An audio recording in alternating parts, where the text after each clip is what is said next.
You're listening to Simply the Best Sports Take, the best podcast breaking down the best stuff in sports with host Sean Bingham. His takes are so good, he dropped the mic, but then you wouldn't be able to hear him, and that would suck. Welcome into Simply the Best Sports Podcast. I am your host, Sean Bingham, still here in lovely Hawaii, and got a great podcast. It's a Saturday. It's a Saturday at 11 o'clock a.m. here in Hawaii. So that means it is, what does that make it? 4 o'clock p.m. on the East Coast. A little bit later here, a little bit later start, I should say, to the podcast. But I do have some good stuff I wanted to talk about. Obviously, today is a huge day in college football. But before we even get into what's happened and what may happen today, number 9 Washington went down last night to Stanford.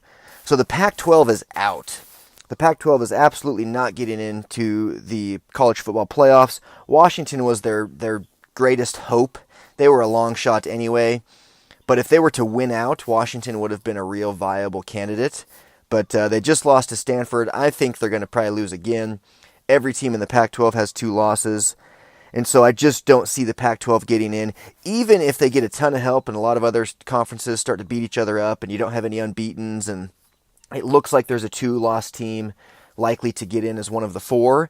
I think an Ohio State, would or a Penn State, these other teams that are just viewed as better and are better, are the more likely scenario. So I think the Pac-12 is completely done. They're cooked. It's over. Speaking of Ohio State, they absolutely destroyed Michigan State today. And Urban Meyer knows that his team's only shot at getting, his team's only shot at getting into the college football playoffs is if they can go and just have super convincing wins for the rest of the season, including the Big Ten championship game, which will be against Wisconsin. Because it happened to them before. The last time they won the national championship, they just had these super convincing wins down the stretch, and the committee was like, ugh. We can't possibly leave these guys out there just destroying, top 10 opponents, top 15 opponents. We have to put them in. I mean, look how well they're playing right now. They look at their schedule, look at their record. I mean, yeah, they've got 2 losses, but man, look at this. And they're taking that same approach. You can feel it. He's done it before. You can feel that it's going on. So they played Michigan State today. I think the game just went final. It did. It was number 12 Michigan State versus number 13 Ohio State. The final score, 48-3. Ohio State wins 48-3. Super convincing. And I'll tell you what, if they get a bunch of help, if there's no unbeatens left at the end of the year, and they're looking for a 2-loss team, Ohio State's going to be at the top of that list. I can guarantee you that. So, very interesting thing in college football. Again, it's a long shot, but it's their only shot, and it is possible. I think that the Buckeyes will win the Pac-12, the Big Ten. I've been saying that all along. I think that'll still happen, and maybe they get into the college football playoffs with some help. They need a lot. Notre Dame and Miami are today. Catholics versus convicts. I'm taking Notre Dame, the Fighting Irish. I think they're the real deal this year. They have historically not been. They've historically been kind of more the posers, the pretenders, the team with the big name and the big tradition, and therefore the high rating, and they're consistently overrated. I think this year is a little bit different. I think they win today. I think they finish the season unbeaten. I think they get into the college football playoffs. I think they lose in the first round of the college football playoffs, but I think they get there. That should be interesting. TCU versus Oklahoma is today. A Big 12 showdown. TCU, Oklahoma, great matchup. I'm taking the Sooners. I think they're a really, really good team. Baker Mayfield. They've got they just seem to have it going on this year. I'm taking the Sooners. I also think they get into the college football playoffs.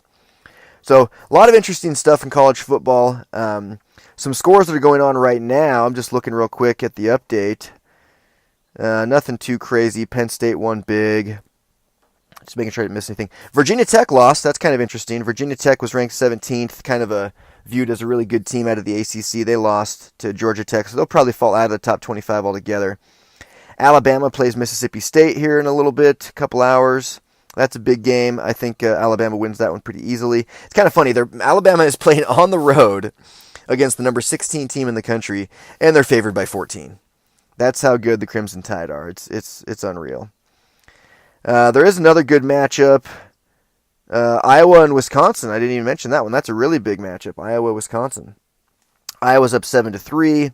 Anyway, Georgia-Auburn, number 1 versus number 10. Great matchups. I think Georgia wins that game. I think Wisconsin ends up winning this game.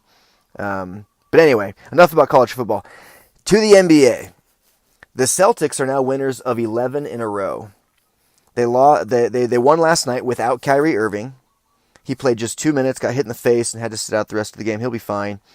But this Celtics team, they are young, and they are good, and they are deep. I mean, they're playing 10, 11, 12 guys, and they all look pretty good. I mean, they don't have big names. They lost Gordon Hayward for the season, but it makes you wonder, could Gordon Hayward come back? Will they win the East, be the number 1 seed, and get him to come back for maybe the last 3-4 games of the season, and then into the playoffs, they kind of ease him in through the first round, very limited minutes, and then by the time the Eastern Conference Finals showdown comes with LeBron and the Cavs, that won't be till May, they have a chance then to go and do some serious damage. So the chances of him coming back are probably like 10%. So it's not very likely, but what if? What if he did? What if he does come back? What if the Celtics think, you know what, we can win an NBA title this year with Gordon Hayward? What if somebody on the Warriors gets hurt and the Warriors aren't so invincible anymore? The Cavs clearly, are very beatable. That's been proven already. The Celtics are the young team. They're deep, they're talented, they're confident, they're cocky. They've got arguably the greatest closer in the game in Kyrie Irving. Maybe they're like, you know what, Gordon Hayward's fine.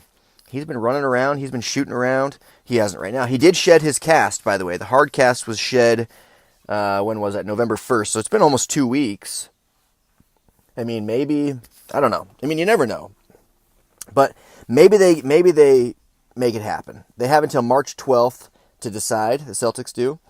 They were granted the disabled player exception. So they have 4 more months to decide. And at that point, you got to wonder if Gordon Hayward has been jogging around, doing basic drills, doing shoot-arounds, things like that. If he's kind of at that point, at March 12th, you got to think maybe they'll say, you know what, we want him for the playoff run.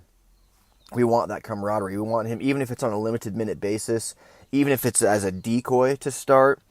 They're not going to rush it. Obviously, that would be really stupid to rush it because they're going to be good for several years to come. But playoffs don't start till April 14th. And the finals go into June. They won't really be challenged until the Eastern Conference Finals in May.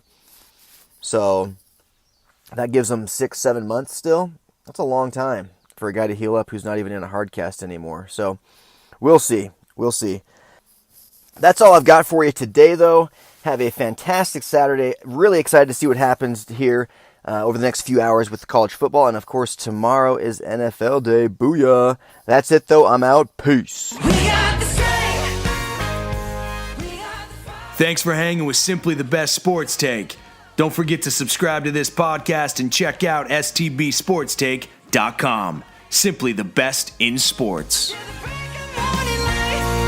'Cause we are